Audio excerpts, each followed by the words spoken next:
भगवान बुद्ध आणि त्यांचा धम्म पंचम खंड भाग दुसरा। पंचम खंड भाग दुसरा, त्यामधील भाग दुसरामध्ये भिक्खू आणि त्यांच्याविषयी भगवान बुद्धाची कल्पना।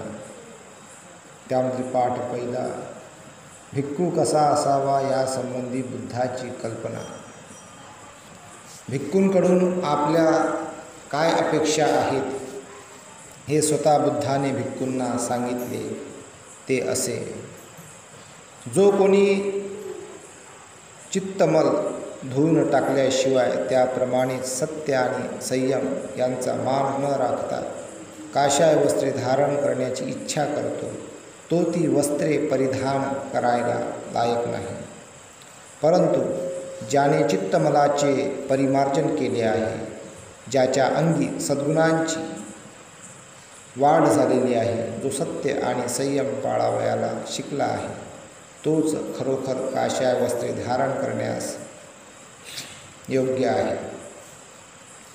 जो मनुष्य दुसऱ्याजवळ नेहमी भीक मागतो म्हणून तो काही भिक्खू होऊ शकत नाही। जो धम्माचे पालन करतो तोच भिक्खू होय, केवळ भिक्षा मागणारा भिक्खू ठरत नाही। ज्याला दुष्टपणा स्पर्श करीत नाही, जो व्याभिचारी आहे, जो सावधानपणे जगात परिभ्रमण करतो, तोच खरोखर भिक्खू होय। सामान्य जनांना अप्राप्य असे मुक्ती, सुख, विनयशील, पांडित्य, एकांतवास आणि ध्यान यामुळेच लाभत नसून, हे भिक्खू ज्याने वासनांचा आस्त्रवांचा क्षय केला त्यालाच ते सुख संपादन करता येते असे निश्चितपणे म्हणता येईल। ज्याच्या वाणीत संयम आहे, जो विचारपूर्वक बोलतो, जो लीन आहे, जो धम्म स्पष्ट करतो, अशा भिक्खूंचे भाषण मधुर असते। धम्मात आनंद मानणारा, धम्मात रममाण असणारा, धम्माचे चिंतन करणारा, धम्माचे सदैव स्मरण ठेवून त्याप्रमाणे वागणारा असा भिक्खू सद्धम्मापासून च्युत होणार नाही। जे आपल्याला लाभले आहे त्याची अवहेलना करू नये, दुसऱ्याला लाभले त्याची स्पृहा करू नये, दुसऱ्याचा मत्सर करू नये। जो भिक्खू दुसऱ्याचा मत्सर करतो त्याला मानसिक समाधान लाभत नाही। अल्पच का होईना, परंतु जे मिळाले आहे त्याचा जो अवहेर करीत नाही, जो शुद्धजीवी आहे, प्रमादरहित आहे, अशाची देवसुद्धा प्रशंसा करतात। जो आपले नामरूप म्हणजेच आपण असे समजत नाही आणि जो स्पष्ट झाले आहे त्याबद्दल दुःख करीत नाही, जे नष्ट झाले आहे त्याबद्दल दुःख करीत नाही, त्यालाच खरोखर भिक्खू म्हणावे। जो भिक्खू मैत्रीत रमलेला आहे, जो बुद्ध शासनात प्रसन्न असतो, तो वासनांच्या आस्त्रव क्षयाची प्राप्त होणारे सुखमय शांतीपद निब्बाण प्राप्त करतो। हे भिक्खू, तू ही नाव रिकामी कर, रिकामी झाली म्हणजे ती हलकी होईल। राग आणि द्वेष यांचा नाश केलास तर तू निर्वाणाला जाशील। 5 बंधनांना तोडून टाकावे, 5 बंधनांचा त्याग करावा, 5 बंधनांवर मात करावी। 5 बंधनाच्या पलीकडे गेलेल्या भिक्खूला ओघतीर्ण म्हणतात। हे भिक्खू, ध्यान कर, प्रमादात राहू नको, आपले चित्त कामोपभोगात रमू देऊ नकोस। प्रज्ञेशिवाय ध्यान शक्य नाही, ध्यानाशिवाय प्रज्ञा नाही। ज्याच्या जवळ प्रज्ञा आणि ध्यान दोन्ही आहेत असा पुरुष निर्वाणाच्या जवळ आहे। ज्या भिक्खूने एकांतवास केला आहे, ज्याचे मन शांत आहे, ज्याला त्याला धम्माचे सम्यक आकलन झाले असता अलौकिक आनंद होतो. प्रज्ञायुक्त भिक्खूंच्या जीवनाला इंद्रियांवर ताबा ठेवणे, संतुष्ट असणे, धम्माने घालून दिलेल्या निर्बंधाचे प्रतिमोक्षाचे पालन करणे, ज्यांचे जीवन शुद्ध आहे, जे आलस्यरहित आहेत, अशा थोर मित्रांची संगत ठेवणे यांपासून प्रारंभ होतो. आपली उपजीविका प्राप्त भिक्षेवर करील, आपली कर्तव्ये यथायोग्य पार पाडील, तो आनंदभरात आपल्या दुःखात अंत करील. तो आनंदभरात आपल्या दुःखाचा अंत करील. स्वतःला स्वतःच जागे कर, स्वतःची परीक्षा कर. असा आत्मरक्षित आणि सावधान चित्त झाल्यावर हे भिक्खू तू सुखाने राहशील. कारण मनुष्य स्वतःच आपला स्वामी आहे, तो स्वतःच आपली गती आहे. म्हणून ज्याप्रमाणे व्यापारी उमद्या घोड्याला आपल्या ताब्यात ठेवतो, त्याप्रमाणे मनुष्याने आपले नियमन करावे. जो भिक्खू अप्रमादी राहण्यात आनंद मानतो, जो अविकाराचे भय मानतो, तो आपले लहान मोठे बंध जाळून संचार करीत असतो. जो भिक्खू चिंतनात आनंद मानतो, अविचाराचे भय मानतो, तो कधीही आपल्या पूर्ण अवस्थेपासून च्युत होत नाही. तो सदैव निब्बाण सानिध्य अनुभवतो. गौतमाचे शिष्य हे सदैव जागृत असतात आणि त्यांचे विचार रात्रंदिवस बुद्धाचे ध्यान करतात. रात्रंदिवस बुद्धाचे ध्यान करतात. बुद्धाचे ध्यान करतात म्हणजे काय? म्हणजे बुद्धाच्या धम्माचा प्रचार प्रसार करत राहतात. त्यालाच ध्यान म्हटलं गेलेलं आहे. गौतमाचे शिष्य हे सदैव जागृत असतात आणि त्यांचे विचार रात्रंदिवस संघावर एकाग्र झालेले असतात. गौतमाचे शिष्य हे सदैव जागृत असतात आणि त्यांचे विचार धम्माचे ध्यान रात्रंदिवस करतात. गौतमाचे शिष्य सदैव जागृत असतात आणि त्यांचे विचार स्वशरीराच्या सर्व क्रियांचे रात्रंदिवस ध्यान करतात. गौतमाचे शिष्य सदैव जागृत असतात आणि त्यांचे मन रात्रंदिवस करुणेत समाधान मानते. गौतमाचे शिष्य सदैव जागृत असतात, त्यांचे मन रात्रंदिवस चिंतनात आनंद मानतात. संसार त्याग बिकट आहे, संसारोपभोग बिकट आहे, विहारवास बिकट आहे, गृहवास दुःखदायक आहे. समाजाबरोबर एकत्र राहणे आणि सर्व गोष्टी त्यांच्याबरोबर समानतेने सेवणे हे दुःखकर आहे. परिभ्रमण करणाऱ्या भिक्खूंसमोर दुःखच वाढवून ठेवलेले आहे. परिभ्रमण करणाऱ्या भिक्खूंसमोर दुःखच वाढवून ठेवलेले आहे. ज्याच्या ठिकाणी धम्मश्रद्धा आहे, ज्याच्या ठिकाणी धम्मश्रद्धा आहे, शील आणि यश यांनी जो ऐश्वर्यवान आहे, तो कोठेही गेला तरी सर्वत्र पूजनीय ठरतो. यानंतर 2 भिक्खू आणि तपस्वी. भिक्खू म्हणजे तपस्वी काय, याचे उत्तर नाही असे आहे. स्वतः भगवंतांनीच निग्रोध या नावाच्या परिव्राजकाबरोबर झालेल्या संवादात या प्रश्नाचे नकारात्मक उत्तर दिले आहे. एकदा भगवंत राजगृहाजवळील गृधकुटावर राहत होते. त्यावेळी उदुंबरिका राणीच्या उद्यानामध्ये राहणाऱ्या पुष्कळशा परिव्राजकांमध्ये निग्रोध नावाचा एक परिव्राजक होता. त्या सुमारास भगवंत गृधकुटावरून उतरून सुमगंधा नदीच्या काठावर ज्या ठिकाणी मोरांना दाणे घालीत तिथे मोकळ्या हवेत एरझारा करीत होते, त्यावेळी निग्रोधाने भगवंतांना एरझारा घालताना पाहिले.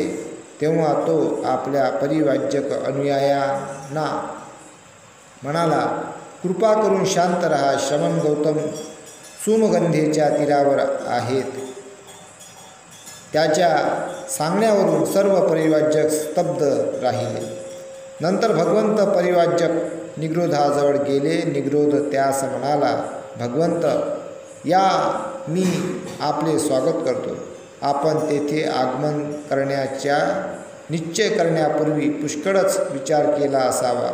ह्या इथे सिद्ध असलेल्या आसनांवर आपण बसावे. पुढे केलेल्या आसनावर भगवंत स्थानापन्न झाले. निग्रोध भगवंतापेक्षा एका ठेंगण्या आसनावर त्यांच्याच बाजूला बसला. नंतर निग्रोध भगवंतांना म्हणाला, शमन गौतम आमच्या ह्या चमूत आले आहेत, म्हणून मी त्यास एक प्रश्न विचारतो. भगवंतांचा धर्म काय? आपल्या शिष्यांना ते काय धर्मविनय शिकवितात? आणि असे भगवंतांनी आत्मसुखप्राप्ती शिकविलेले शिष्य कशाला शरण जातात? त्यांच्या सदाचरणाची मुख्य तत्वे कोणती? हे निग्रोध, ज्यांच्या दृष्टिकोन, निष्ठा आणि श्रद्धा भिन्न आहेत, त्या आपल्या शिष्यांना आत्मसुखप्राप्तीसाठी मी काय शिकवितो? त्यांचे अंतिम शरण्य काय आहे? त्यांची सदाचरणाची मुख्य तत्वे कोणती? हे विनाभ्यास, विना शिक्षण समजणे कठीण आहे. परंतु हे निग्रोध, तू आपल्या स्वतःच्या सिद्धांताविषयी आणि खडतर जीवन निष्ठेविषयी मला प्रश्न विचार. आत्मपीडेपासून काय साधते आणि काय साधत नाही, याविषयी मला प्रश्न कर. यावर निग्रोध भगवंतांना म्हणाला, भगवंत, आम्ही आत्मक्लेशाचे तप करतो. आमच्या मते आत्मक्लेश अत्यावश्यक आहेत, म्हणून आम्ही त्याचा स्वीकार करतो. त्यापासून काय साधते आणि काय साधत नाही हे सांग. काय साधते आणि काय साधत नाही हे सांग. निग्रोध कल्पना कर की एक परिव्राजक वस्त्ररहित फिरतो आहे. त्याला काही विशिष्ट वाईट सवयी आहेत. तो आपले हात चाटतो, आपल्याकडे येणाऱ्यांना मान देत नाही, त्यांच्यासाठी मुद्दाम आणलेले किंवा तयार केलेले तो काहीच घेत नाही, आमंत्रणे स्वीकारित नाही. ज्यात अन्न शिजविले आहे त्या भांड्यातले, उंबरठ्याच्या आत ठेवलेले, उखळातले, काट्याकुट्यावरचे, जात्यातले वगैरे काही घेत नाही. त्याप्रमाणेच एकत्र भोजन करीत असलेल्या दोन माणसांचे, गर्भवती स्त्रीचे, बाळंतिणी जवळचे, संभुक्त स्त्रीजवळचे, दुष्काळातले, कुत्रा जवळ असला तर तेथले, ज्या ठिकाणी माशा फणफणत आहेत तेथले अन्न तो स्वीकारित नाही. मत्स्य, मांस, तीव्र मादक पेय किंवा पेज घेत नाही असा तो परिव्राजक असेल. तो कदाचित एकाच घरचे मागणारा, एकच घास खाणारा किंवा दोन घरी मागणारा 2 घास खाणारा, 7 घरी मागणारा 7 घास खाणारा असेल. तो 1, 2 अथवा 7 दानांवर उपजीविका करीत असेल. तो प्रति दिवशी एकदाच किंवा 2 दिवसातून एकदा किंवा 7 दिवसातून एकदा अन्न भक्षण करीत असेल. अशा रीतीने नियमाप्रमाणे अर्ध्या महिन्याच्या अंतराने अन्न सेवन करण्याची त्याची पद्धत असेल. तो शाक अथवा वनात उगवणारे तांदूळ अथवा निवार बीजे अथवा चामड्याचे तुकडे अथवा आटा अथवा भाताचा कोंडा, भाताचे पीठ अथवा कणी अथवा तेलबीजे अथवा गवत अथवा गाईचे शेण अथवा रानातील वाऱ्याने पडलेली फळे फुले खाऊन तो राहत असेल. तो जाडे भरडे तागाचे कापड अथवा प्रेतावरून फेकून दिलेल्या चिंध्या अथवा तिरीटा झाडाची वल्कले अथवा काळविटाची कातडी अथवा कुश तंतू अथवा मनुष्य केसापासून अथवा घोड्याच्या केसापासून बनवलेली कांबडी अथवा घुबडाच्या पिसापासून बनलेली कपडे वापरीत असेल, त्याला डोक्याचे व दाढीचे केस उपटून काढण्याची सवय जडलेली असेल, तो सदैव उभा राहणारा, टाचांवर बसणारा आणि टाचांवर बसूनच पुढे सरकण्याचे श्रम करणारा, काट्याच्या अथवा लोखंडाच्या मेखांच्या बिछाण्यावर पहुडणारा, लाकडी फळीवर अथवा जमिनीवर एकाच कुशीवर झोपणारा असेल, तो मळ आणि धूळ धारण करणारा, उघड्यावर बसणारा, उघड्यावर राहणारा, वाटेल तेथे बसणारा, घाण खाणारा, पेय न पिणारा किंवा केवळ थंड पाणी पिणारा आणि सकाळ दुपार सायंकाळ स्नान करणारा असा तो असेल. हे सर्व करणाऱ्या हे निग्रोध त्याने आत्मक्लेशाचे व्रत पाळले किंवा नाही, यांपैकी तुम्ही काय करणार, काय मानणार? यांपैकी तुम्ही काय मानणार? प्रश्न. भगवंत या सर्व गोष्टी त्याने केल्या. भगवंत या सर्व गोष्टी त्याने केल्या तर आत्मक्लेशाचे तप त्याने पूर्ण केले असे आम्ही मानणार? हे निग्रोधा, ह्या आत्मक्लेशाचे तप करणारा माझ्या मते अनेक परीने कलंकित झालेला असतो. भगवंताने ते निग्रोधनं अशा प्रकारे सांगितलं आणि भगवंताने उत्तर दिलं, हे निग्रोधा, ह्या आत्मक्लेशाचे तप करणारा माझ्या मते अनेक परीने कलंकित झालेला असतो. भगवंत कलंकित कसा? निग्रोध जेव्हा परिव्राजक एखाद्या तपाचे व्रत धरतो तेव्हा त्यायोग्यच संतुष्ट होऊन आपले ध्येय साधले आहे असे तो मानू लागतो. आणि निग्रोधा हाच परिव्राजकाला जडणारा दोष आहे. आणि निग्रोध जेव्हा परिव्राजक तपाचे व्रत धरतो तेव्हा स्वतःला उच्च समजून दुसऱ्यांचा तिरस्कार करू लागतो. हा सुद्धा परिव्राजकीय आचरणातील कलंक आहे. निग्रोध आणि जेव्हा परिव्राजक तपाचे व्रत घेतो तेव्हा तो त्या व्रताचे त्या तपाच्या कल्पनेने उन्मत्त आणि मोहित होऊन निष्काळजी बनतो. हा सुद्धा एक कलंकच आहे. निग्रोध जेव्हा तपस्वी परिव्राजक तपाचे व्रत धरतो तेव्हा त्या योगाने त्याला देणग्या कीर्ती मिळते, लोकांचे लक्ष त्याच्याकडे लागते, तो आत्मसंतुष्ट होऊन आपले ध्येय मिळाले आहे असे मानू लागतो. का हाही परिव्राजकातील कलंकच आहे. अशा देणग्या कीर्ती आणि लोकांची नजर आपल्याकडे ओढून घेतल्याने तो परिव्राजक स्वतःला मोठा समजून दुसऱ्यांचा द्वेष करू लागतो. हा सुद्धा परिव्राजकांचा दोष आहे. आणि पुन्हा हे निग्रोध दान देणग्या आणि कीर्ती मिळविल्यावर आणि लोकांचे लक्ष आपल्याकडे वेधून घेतल्यावर तो उन्मत्त बनून निष्काळजी होतो. हा सुद्धा तपस्व्यामधला कलंक होय. आणि पुन्हा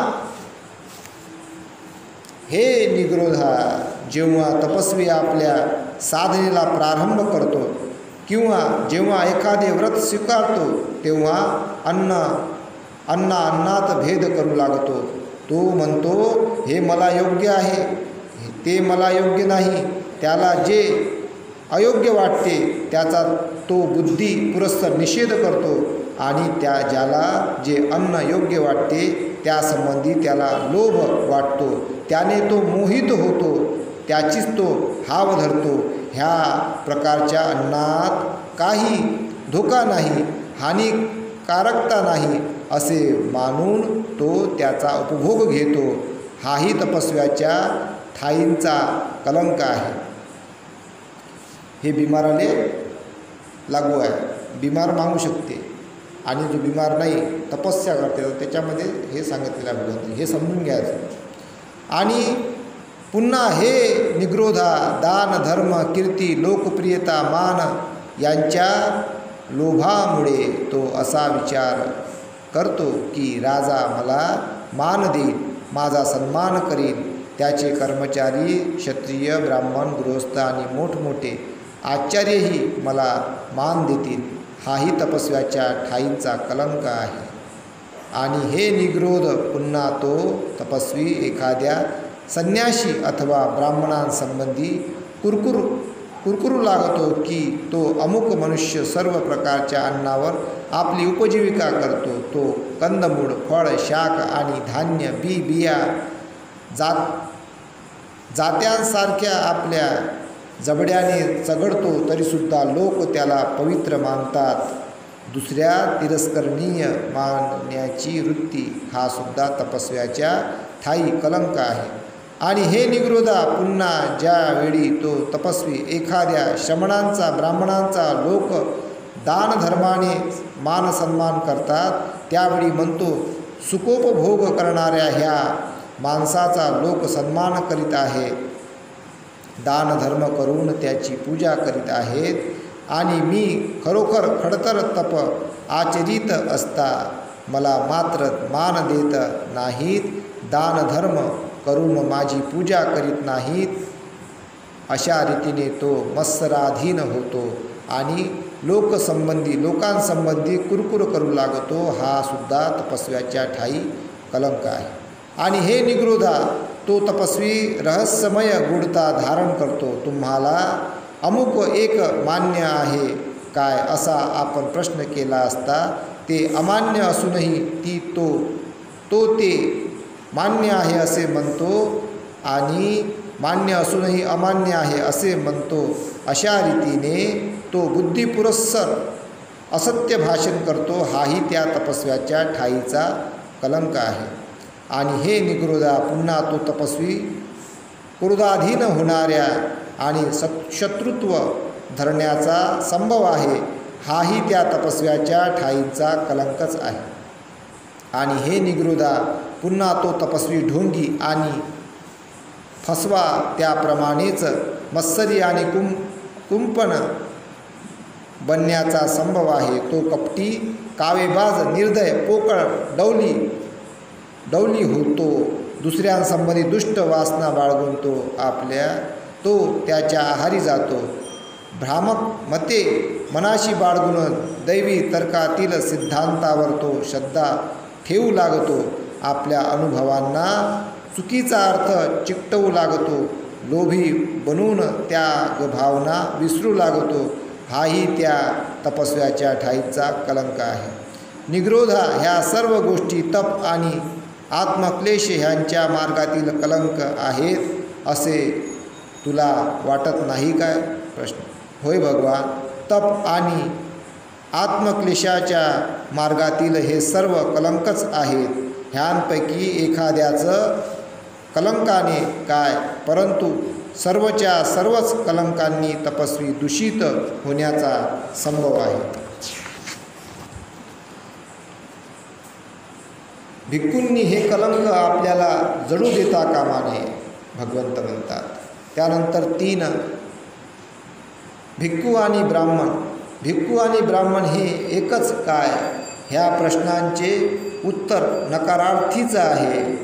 ह्या विषयावरील चर्चा कोणत्याही एका ठिकाणी आलेली नाही, ती सर्वत्र विखुरलेली आहे. परंतु भिक्खू आणि ब्राह्मण यांमधील भेद सारांश रूपाने असे देता येतील. ब्राह्मण हा पुरोहित असतो. जन्म, विवाह आणि मृत्यू यांचे अनुषंगिक संस्कार करणे हे त्याचे मुख्य कार्य होय. माणसाला जन्मजात पाप चिकटलेले असते आणि त्याचे विधीपूर्वक प्रक्षालन करणे आवश्यक आहे. या कल्पनांमुळे त्याप्रमाणेच ईश्वर आणि आत्मा या सिद्धांतावरील श्रद्धेमुळे हे संस्कार आवश्यक ठरले. या संस्कारासाठी पुरोहिताची आवश्यकता आहे. उलटपक्षी भिक्खू हा जन्मजात पाप, ईश्वर, आत्मा यांवर विश्वास ठेवित नाही. ह्यामुळे संस्काराचे कारणच उरत नाही. म्हणून भिक्खू हा पुरोहित होत नाही.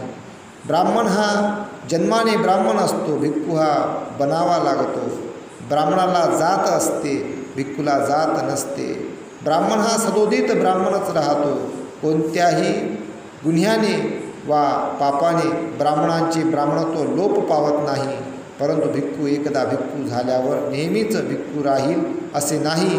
भिक्खू हा बनविला जातो, म्हणून जर त्याचे वर्तन भिक्खूपणाला योग्य नसेल तर त्याचे भिक्खुत्व हिरावून घेतले जाऊ शकते. ब्राह्मण व्हायला मानसिक अथवा नैतिक शिक्षणाची आवश्यकता नाही. याच्याकडून केवळ अपेक्षा केली जाते. ही अपेक्षा केली जाते ती ही की त्याला आपल्या धर्मविधीची माहिती असावी. भिक्खूंची परिस्थिती याच्या अगदी उलट आहे. मानसिक आणि नैतिक शिक्षण हे त्याच्या जीवनाला रक्तासारखे आवश्यक आहे. ब्राह्मणाला स्वतःसाठी वाटेल तितकी मालमत्ता जमविण्याची सवलत आहे. भिक्खूला मात्र तसे करता येत नाही. हा दोहोंतील भेद लहान सहान नाही. मालमत्ता ही माणसाच्या मानसिक आणि नैतिक स्वातंत्र्याला मर्यादा घालून त्याच्या आचार विचारांना नियंत्रित करते. ती आचार विचारांमध्ये संघर्ष निर्माण करते. म्हणून ब्राह्मण परिवर्तनाच्या विरुद्ध असतात, कारण परिवर्तन म्हणजे त्यांच्या बाबतीत अधिकार व संपत्तीचा नाश ठरतो. भिक्खू हा संपत्ती रहित असल्याने तो मानसिक आणि नैतिकदृष्ट्या स्वतंत्र असतो. प्रामाणिकपणा आणि सच्छील यांच्या आड स्वार्थी हेतू त्याच्या बाबतीत तरी येऊ शकत नाही. ब्राह्मण ही जात असली तरी प्रत्येक ब्राह्मण ही स्वतंत्र व्यक्ती आहे. कोणत्याही धार्मिक संघटनेच्या नियमांनी तो बांधलेला नाही. आपले नियमन तो आपण स्वतःच करणारा. आपल्या जातीशी तो ज्या सामान्य हितसंबंधांनी बांधलेला आहे ती हिते अगदी भौतिक असतात. उलटपक्षी भिक्खू हा सदैव संघाचा एक घटक असतो. संघाचा घटक असल्याशिवाय कोणी भिक्खू असू शकेल हे शक्य नाही. भिक्खू हा स्वतःचे नियम स्वतःसारखे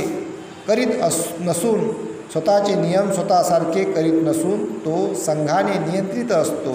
संघ ही एक आध्यात्मिक संघटना आहे.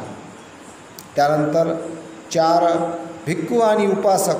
धम्मामध्ये भिक्खूंचा धम्म आणि उपासकांचा धम्म यात विशेष भेद करण्यात आला आहे. भिक्खू हा ब्रह्मचर्याला बांधलेला आहे. ही गोष्ट उपासकांची नाही. त्याला लग्न करता येते. भिक्खूला घर अथवा कुटुंब असू शकत नाही. ह्याच्या उलट उपासकाला घर आणि कुटुंब असू शकते. भिक्खूला मालमत्ता बाळगता येत नाही. उपासकाला ती ठेवता येते. भिक्खूला हत्या न करण्याचा निर्बंध आहे. उपासकाला तसा निर्बंध नाही. पंचशिलाचे नियम दोघांनाही पाळावयाचे असतात, परंतु भिक्खूला ते प्रतिज्ञारूप असतात. ते मोडल्यास तो शिक्षेस पात्र होतो. उपासकाच्या बाबतीत ते पाळण्याजोगे नियम या स्वरूपाचे असतात. पंचशिलाचे परिपालन हे भिक्खूंच्या बाबतीत सक्तीचे असते. उपासकाच्या बाबतीत ते त्याच्या इच्छेवर अवलंबून असते.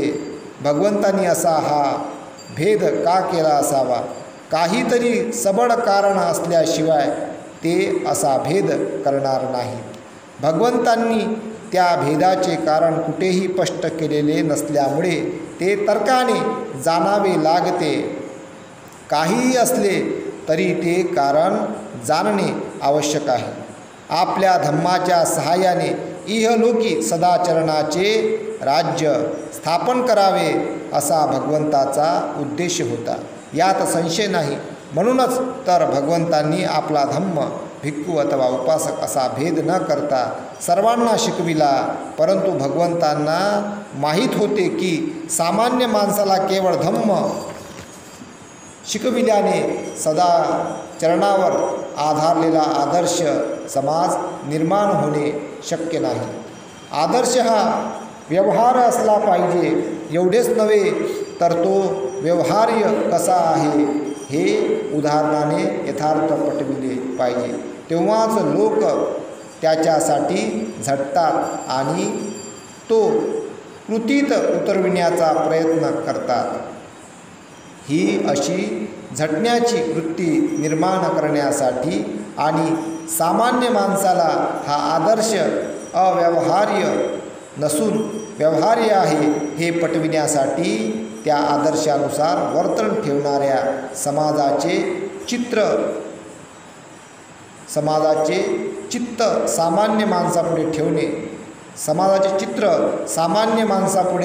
ठेवणे आवश्यक आहे.